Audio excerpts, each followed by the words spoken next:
तो क्लास आज हम बात करते हैं क्वेश्चन नंबर 10 के ऊपर। हमने इससे पहले क्वेश्चन नंबर 9 तक पूरा कर लिया था, जिसमें हमने एमसीक्यू और असेशन रीजन और कुछ शॉर्ट क्वेश्चन पूरे कर लिए थे।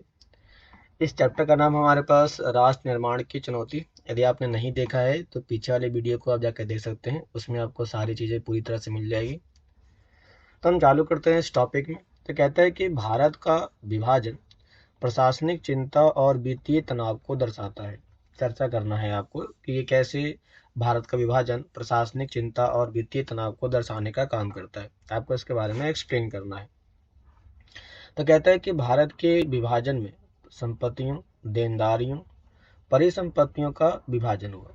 मतलब जैसे ही भारत का विभाजन होता है, जब भारत का बंटवारा होता है, तो बंटवारे के टाइम में भारत में जितनी भी चीज़ें थी उन सभी को डिवाइड कर दिया गया, बांट दिया गया, जिसमें कि परिसंपत्ति, देनदारी, इन चीज़ों को डिवाइड कर दिया गया था।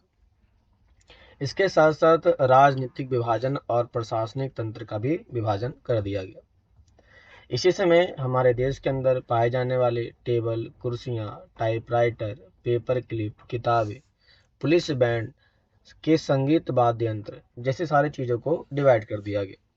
इनके साथ साथ हमारे कर्मचारी, सरकार और रेलवे के कर्मचारियों को भी डिवाइड कर दिया गया। सबसे बढ़कर ये उन समुदायों का हिंसक अलगाव था जो अब तक पड़ोसियों के रूप में एक साथ रहते थे। जो कभी पाकिस्तान और इंडिया पहले एक साथ थे, अब वो अलग अलग भागों में टूट चुके थे। इससे पता चलता है कि विभाजन में प्रशासनिक चिंताएं और वित्तीय तनाव भी उभर के सामने आते हैं। तो हम कह सकते हैं कि भारत का विभाजन न केवल हमारी संपत्ति और परिसंपत्तियों को अर्थात लोगों को, बल्कि हमारे राजनीतिक और आर्थिक विभाजन के रूप में भी देखने को मिल जाता है। अगला क्वेश्चन है, भारतीय संघ के राज्यों के पुनर्गठन की प्रक्रिया एवं आधार बताइए। मतलब कि भारत के राज्यों को जब नए तरीके से पुनर्गठित किया गया तो किस प्रकार से किया गया, कौन से तरीके से किए गए और उसके कौन से आधार थे, इनके बारे में आपको बताना है।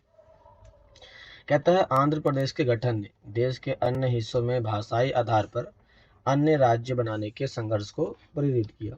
इन संघर्षों ने केंद्र सरकार को इस मुद्दे पर विचार करने के लिए 1953 में एक राज्य पुनर्गठन आयोग नियुक्त करने के लिए मजबूर किया।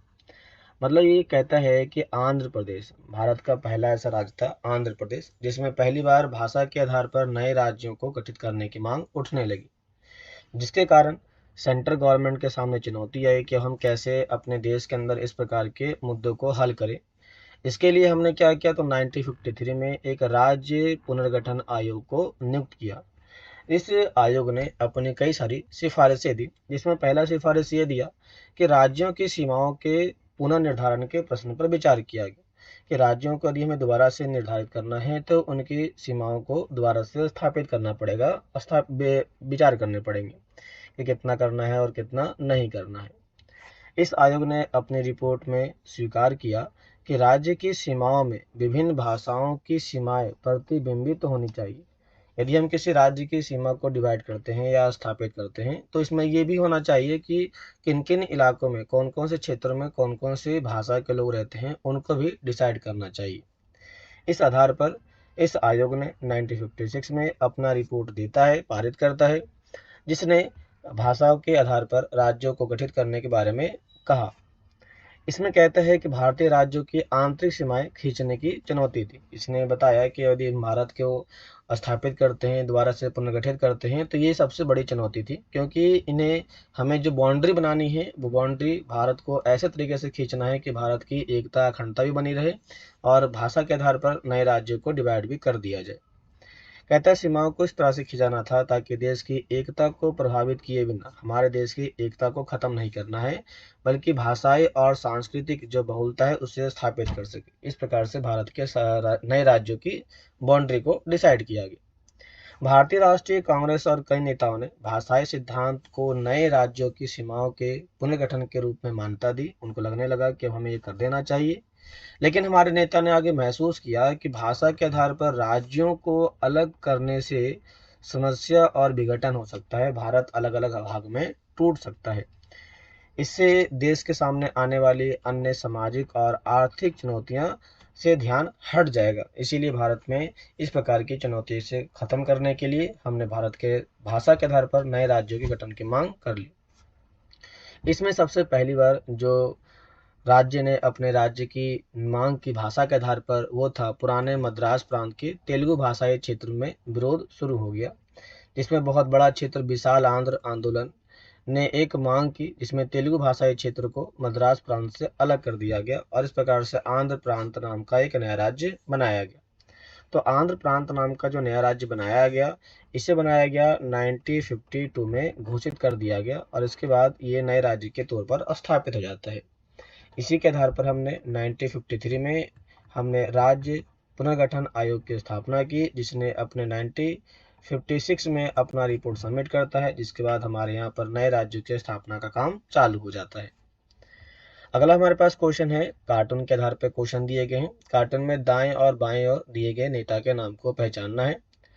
दूसरा क्वेश्चन कहता है हमारे पास, कार्टून जनता और शासक के बीच किस प्रकार के रिश्ते का संकेत देता है। और तीसरा क्वेश्चन कहता है, आपकी राय में रियासतों के मुद्दों को हल करने के अधिकार पर नेताजी ने जो दृष्टिकोण अपनाया है वह कितना सफल है, आपको इसके बारे में विस्तार से बताना है। तो कहता है कार्टून में दाएं ओर दिखाया गया नेता पटेल है, सरदार पटेल है। मतलब ये जो नेता का नाम दिखाया गया है ये सरदार पटेल इनका नाम है। और यहाँ पे कह रहा है कि जिन्होंने रियासतों के एकीकरण में महत्वपूर्ण भूमिका निभाई थी। अगला कह रहा है कि उपयुक्त कार्टून उन रियासतों के दमनकारी शासक को इंगित करता है जहां राजा लोगों उनकी स्वतंत्रता और अधिकारों का दमन करते थे। यह मणिपुर के राजा बोध चंद्र के रूप में प्रतीकात्मक रूप से लोगों के सिंहासन पर बैठे हुए कार्टून में बहुत दृश्यमान है। मतलब कि ये जो आपको दिखाई पड़ रहे हैं ये राजा, ये एक्चुअल में कौन है, तो ये बोध चंद्र है, जो कहाँ के हैं, तो मणिपुर के ये राजा हैं। अगला हमारे पास तीसरा पॉइंट में कहता है कि हमारी राय में कार्टून में दिखाया गया नेता सरदार पटेल ने रियासतों के मुद्दों को सफलतापूर्वक हल किया। उन्होंने सभी रियासतों विशेषकर मणिपुर, हैदराबाद को एक करने में कूटनीतिक और दृढ़ भूमिका निभाई, क्योंकि उनके द्वारा ये जो भूमिका निभाया गया ये काफ़ी सराहनीय था। और जितने भी रियासत थे उनको इंस्ट्रूमेंट ऑफ एक्सेशन के आधार पर भारत में विलय करने का काम चालू किया गया और इसकी जिम्मेदारी सरदार पटेल के ऊपर ही स्थापित की गई।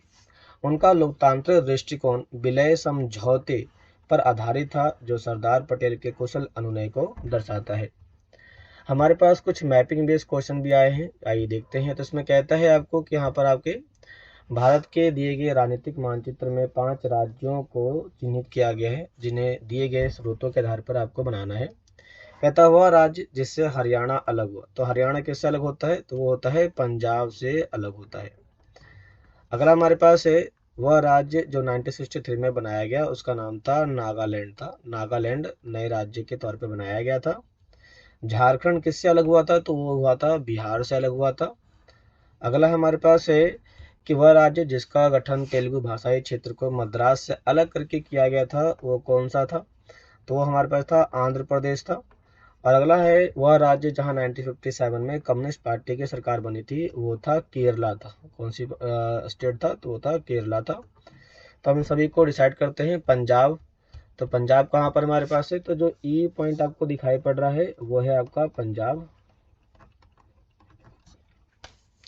और पंजाब से क्या अलग बनाया गया था, तो ये हरियाणा बना था। ये सी पॉइंट है, इसका नाम है बिहार। और बिहार से अलग होकर बना था झारखंड 2000 में। ये आपके पास है नागालैंड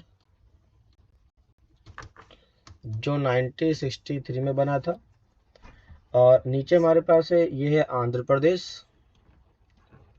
जो तेलुगु लैंग्वेज के आधार पर नए राज्य की स्थापना 1952 में किया गया था। और ये हमारे पास है केरला जहां पर 1957 के अंदर सीपीआई पार्टी के द्वारा चुनाव को जीता गया था। तो ये थे इस राजनीतिक मानचित्र के बारे में विस्तार से दिए गए हैं। हमारे नेक्स्ट क्लास में हम बात करेंगे era of one party dominance, एक पार्टी के प्रभुत्व के दौर के बारे में बात करेंगे। आज के लिए इतना ही, या आपको कैसा लगा जरूर बताइए और वीडियो को सब्सक्राइब लाइक जरूर करें। तो मिलते हैं नेक्स्ट क्लास में, तब तक के लिए धन्यवाद।